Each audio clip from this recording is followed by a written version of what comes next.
Hey y'all, and welcome to Politibrawl. My name is Brian, and Scott Jennings just sounds off on these brain-rotted Democrats who are defending the indefensible pardon of Hunter Biden by his own father, the President of the United States. And every single person deserves to hear this. Let's dive in. Listen, you guys can spend all day long trying to spin this, that this is Donald Trump's fault, that this is somehow caused by Donald Trump. Oh, he's appointing the wrong people. Oh, he did it. Oh, this is the worst possible thing a president could possibly do to his party and to the country, to sit for a year and say, I will not do this.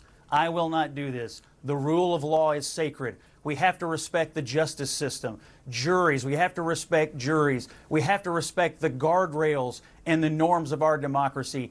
These people are liars. Inflation is transitory. Afghanistan, it's a success. The border is secure. Robert Hur is a liar. The videos are cheap fakes. Biden has a cold. He'll never drop out. Oh, I'll never pardon Hunter. It's all a lie. It is all a grift. Every American, except the most partisan, brain-rotted people, are going to be outraged by this today. He is going to leave off. You think 38, 39% job approval is bad? Just you wait. Just you wait. He's disgraced. Scott, disgraced today. Outrageous. You don't need to, but Scott, you don't need to hurl names and say people like me are brain rotted. Come on, that's a little beyond the pale, even for you, Scott.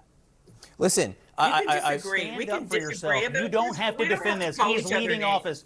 You don't have to defend it. You don't have to die on this hill. You can say this is wrong because everybody knows that it is. It's wrong. Are you fine with the lying? Are you fine with him sitting before the election all year and lying to the American people? Are you fine with the lying about it? I don't think that he was lying. I think he made a decision after the fact and decided this was the right thing for him and for his family. Period. Full stop. John, Donald Trump decided that it was okay to pardon Joe Biden, Karine Jean-Pierre. How many minutes of tape do we have of both of these people telling the American people this will not happen? It's I mean, we could play it all morning. It's a lie, and it's a lie to benefit his own family, and that's all that it is. And everybody who went on TV and said, oh, look how he's the modern George Washington. He's drained every ounce of credibility from every surrogate. If Karine Jean-Pierre had an ounce of self-respect, she'd get off the plane in Africa today, where they're going, so he can avoid the press and resign. He's drained all of her credibility, and everybody else who's defended this, it's draining for them forever. Attaboy, Scott. Attaboy. Man, the more I see of this dude, the more I love him because he is one of the few people that's even allowed to speak truth to power. And in this lady's case, methinks the lady doth protest too much because you notice that she was getting a little bit defensive there. And why is that? Because people like her have been carrying water for the Biden administration for the past 4 years and have been lying constantly. Now, does that make people liars? Technically, no. It makes them tellers of a half-truth. In one of my favorite movies, and I quote this often, Lawrence of Arabia, towards sort of the middle portion of the movie, as a matter of fact, about the 3-hour mark or so, it's a long movie, the main character, Colonel Lawrence, is being called out by this bureaucrat because Lawrence had been making all these promises to the native tribes of Arabia. And the bureaucrat simply calls him out and says, listen, we've been telling lies the whole time and we know it. You've been telling half-truths because you have forgotten where you put the truth. See, Colonel Lawrence did not know what was going on behind his back, but he pretended also not to have any guesses about it, so he was never forthright with the very people that were following him. That is the quite literal definition of a half-truth, and that is what the media, the vast majority of mainstream legacy media outlets have been giving the American people for 4 years, and arguably way longer than that. And this has been a problem pretty much ever since the House of Un-American Activities Committee, ever since Walter Cronkite got up after the Tet Offensive and essentially just lied to the American people about the state of the war in Vietnam.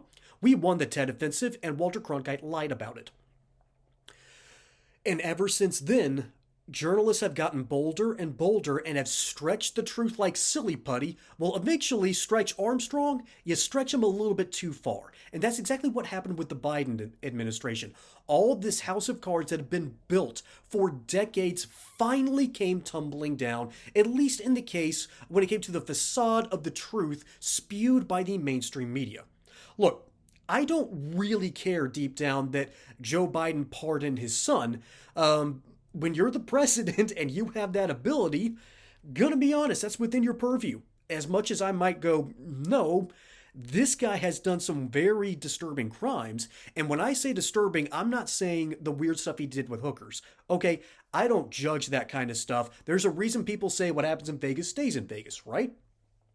So what am I getting at here? What I'm actually talking about is the amount of times that Hunter Biden laundered money from companies like Burisma, from nations like Romania, and of course the Chinese Communist Party, and then funneled that money. We have the emailed accounts, we have transcripts, we have bank accounts with routing numbers, we have got the transcripts, we have everything at our disposal, and I'm very disappointed that the Republicans just didn't drop all of this information at once and say, this is the truth. The real reason that they didn't do it, however, is because the moment that the mainstream media gets their hands on this, they would either bury it or lie about it. Well, you can't deny it now, because if Hunter Biden is being pardoned, he's not just being pardoned for the gun charges, for the lying on federal forum charges. No, no, no, no, no, no, no. This pardon goes all the way back to when Joe Biden was vice president.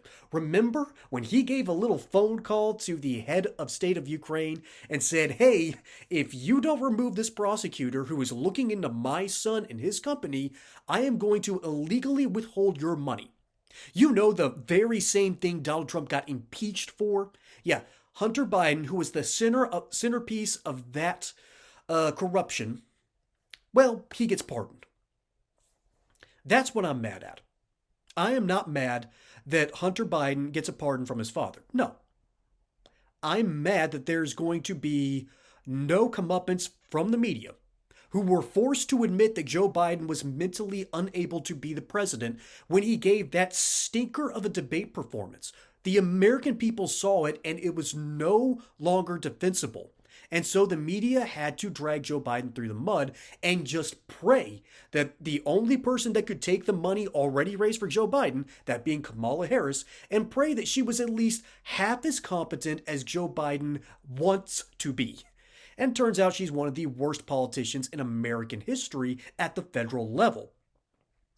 So yeah, I'm a little bit mad at all of this, and I know Scott Jennings isn't exactly a happy camper either, because he's forced to remind these, not lunatics, these people aren't lunatics, they're not freaks either. They're people who hide the truth from the American people. They tell half-truths.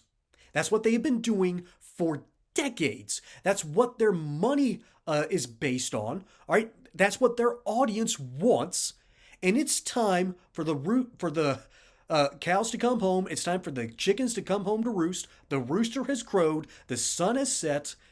It's over. Okay, the facade is over. And it is time to start anew. And we have to remind the people who've been peddling these lies that they are no longer the people who are the harbingers of truth. They have not been telling the truth. They should not be trusted with the truth. So Scott Jennings is right to speak truth to power. He's right to call these people brain rotted, and CNN and other organizations like it are forced to sit there and take it because they know deep down what the truth is, and they can't hide it anymore. Folks, my name is Brian. Hope you enjoyed that segment here on Politibrawl. Don't forget to like and subscribe. Catch you on the next one, and until then, y'all have a good one. Even you, Hunter, you have one too.